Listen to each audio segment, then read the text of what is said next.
On the very day of September 11, several commentators drew a parallel with the historical events of Pearl Harbor. And it's a day that will, as was the case with Pearl Harbor, live in infamy in American history. The last time there was an attack like this on the United States was Pearl Harbor. Reminiscent of another terrible day, the attack on Pearl Harbor. But there was also someone on the same day who offered a prediction. After the attack on Pearl Harbor, guess what we did? We went back and found out that, yes, the evidence was there. We should have known. And again, I think what we're going to see, even in this instance, this Pearl Harbor of the 21st century, is very much the same kind of thing. In fact, the more information that has been emerging about September 11, the more we have come to realize that many different aspects of the two events bear a chilling resemblance to each other.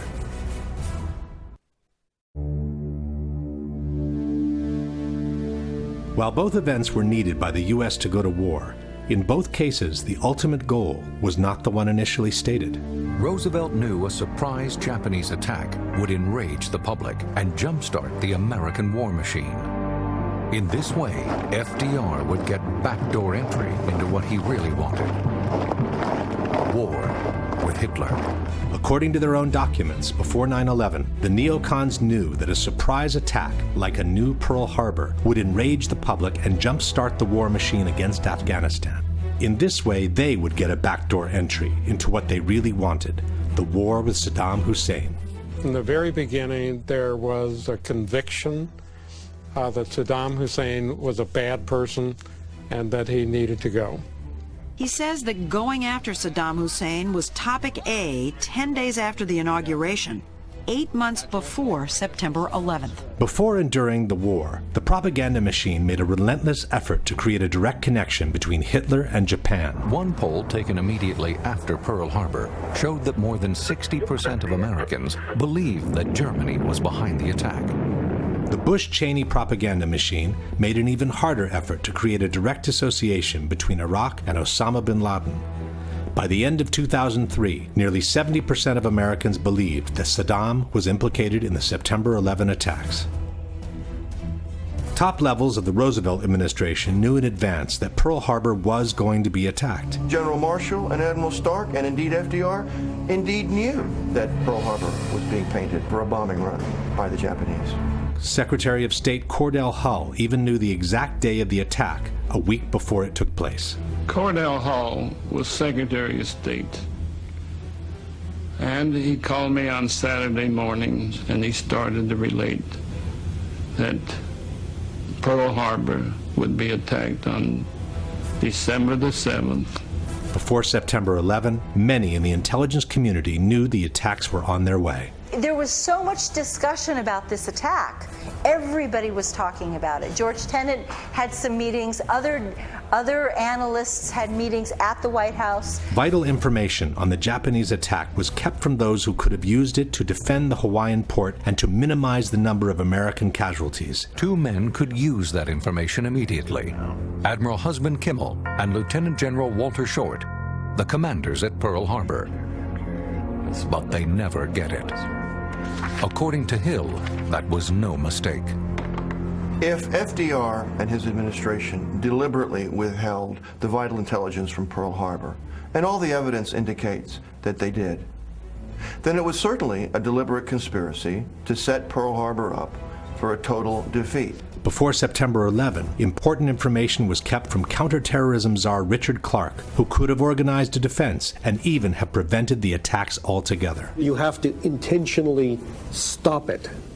You have to intervene and say, no, I don't want that report to go. We therefore conclude that there was a high-level decision in the CIA ordering people not to share that information.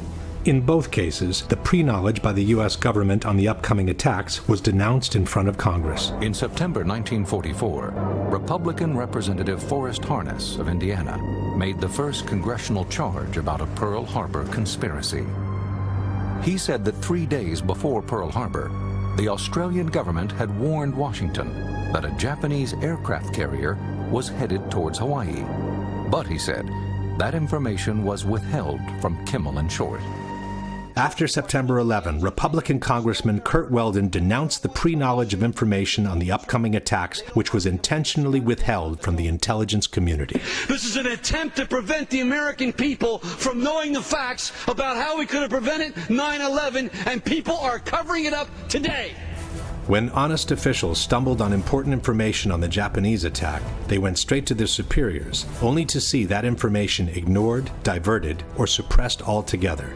The Chief of Naval Intelligence in Washington, Captain Alan Kirk, recognized the message as plans for a bombing raid, but his persistent attempts to warn Kimmel ended when he was assigned to other duties. At Pearl Harbor, the Admiral had no way of knowing that Kirk had been repeatedly refused permission to warn him.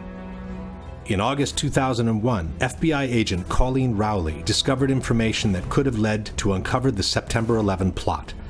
But her memos never got past her superiors, while she was prevented from pursuing the investigation any further. Finally, it turns out they were not read by the lawyer in the FBI who had the duty to send those over to the Department of Justice. Hours before the Japanese strike, Roosevelt's Chief of Staff, George Marshall, became suddenly unavailable, delaying the process of communication within the chain of command. General George Marshall, the man who should have acted, was nowhere to be found. Colonel Rufus Bratton was responsible for keeping Marshall supplied with such vital information. For Bratton, Marshall's sudden unavailability at a time when America was on the brink of war could not have been accidental. In the crucial hours of September 11, Defense Secretary Rumsfeld and other top military became suddenly unavailable, hampering the decisional process within the chain of command. For 30 minutes, we couldn't find him. Withholding information, however, may not have been sufficient to guarantee the success of the Japanese attack. The military capacity of the Hawaiian port was also kept below its requirements. General Short, faced with the need to send out long-range patrols, had only a handful of suitable aircraft. His demands for more were not seen as a priority. On September 11, only 4 jets remained on alert to defend the entire sector of the country most likely to suffer an attack. I've determined, of course, that with only 4 aircraft, we cannot defend the whole northeastern United States. President Roosevelt gave direct orders not to interfere with the Japanese attack. President Roosevelt told General Marshall to send a message to the Hawaiian and Philippine commanders, don't interfere with Japan's overt act of war. The United States desires that Japan commit the first overt act. There's no argument about what FDR meant. He meant that the U.S. naval plan to defend Pearl Harbor should not and cannot be executed. On September 11, Vice President Cheney gave a direct order regarding the plane headed towards Washington, which in fact resulted in the plane reaching its target without being shot down. The young man said, Vice President, the plane's 10 miles out. Do the orders still stand? And the Vice President sort of whipped his head around and said, of course they do. It was thanks to the indignation for the 3,000 sailors killed at Pearl Harbor that President Roosevelt could finally enter a war the U.S. had been preparing for months in advance. With confidence in our armed forces, with the unbounding determination of our people, we will gain the inevitable triumph. So help us God. It was thanks to the indignation for the 3,000 victims of September 11 that President Bush could launch a war that had already been prepared in the smallest detail. CNN and Time magazine have reported that on September 10, 2001, a military plan to attack Afghanistan had been placed on George Bush's desk to be signed by the president upon his return from Florida. May God grant us wisdom, and may He watch over the United States of America.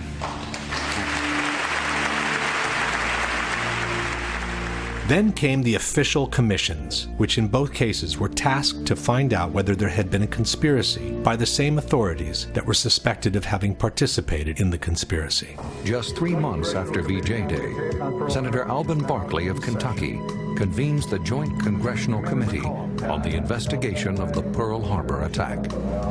The committee lays much of the blame on the commanders at Pearl Harbor and largely exonerates FDR and his top advisors.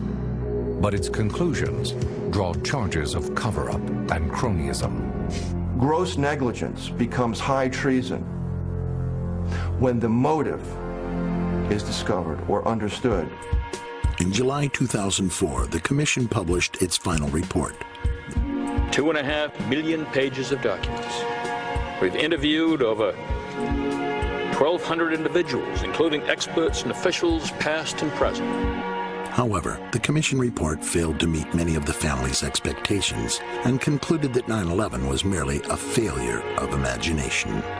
Published in 2004, the 9/11 Commission report has become the central focus of criticism by the 9/11 Truth Movement, a movement comprised of thousands of individuals and associations from all over the world, all connected through the Internet. The Commission's report is accused of having simply rubber-stamped the government's version of the events by ignoring all the evidence against it, while covering up its most conspicuous holes with a long series of omissions, distortions, and even plain falsehoods. Led by researcher David Ray Griffin, an international panel of 20 experts on 9/11 has compiled a list of the strongest evidence against the official version that has emerged to this day. This evidence is available to the public on their website in 4 different languages. Despite all the evidence that has emerged in the last decades, there are many who still reject the idea of a conspiracy at Pearl Harbor and prefer to reassert the much more simplistic explanation called the official version. There was no conspiracy. FDR did not know. Cordell Hull did not know. The American government did not know that the Japanese were going to attack Pearl Harbor on December 7th, 1941. It was what has been called a failure of imagination. Despite all the evidence presented in the last 10 years by the 9/11 Truth Movement, there are many who openly support the official version by the government and dismiss such evidence as irrelevant. These people are known as debunkers, as their stated intent is to debunk the evidence presented by the 9/11 Truth Movement against the official version. The most authoritative debunker in Italy is Paolo Attivissimo, a member of an organization called CICAP, which has openly declared war on the so-called conspiracy theorists. Attivissimo has held numerous conferences on 9/11 in which he has covered all the most important aspects of the debate. The most prominent champion for the official version in France is Jérôme Quirant, who also wrote a book called September 11 and the Conspiracy Theories. Quirant also participated in numerous conferences and television debates on 9/11 in his own country. But the flagship for the debunkers worldwide is certainly the American magazine Popular Mechanics. In 2006, they published a book called Debunking 9/11 Myths, in which the authors purport to have refuted all the major claims against the official version by the 9/11 Truth Movement. Jim Miggs is the editor of Popular Mechanics magazine.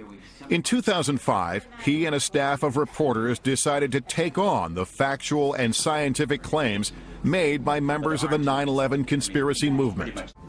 The results were first published in a magazine article, then more fully developed in a book titled Debunking 9/11 Myths: Why Conspiracy Theories Can't Stand Up to the Facts. I think what Popular Mechanics did with the 9/11 conspiracy theory was just about one of the best things ever done in the history of skepticism. That is exactly how it should be done. Here's the claim, here's the answer. Here's the claim, here's the answer. By the end, they got nothing to stand on. Boom, end of story. But is it really so?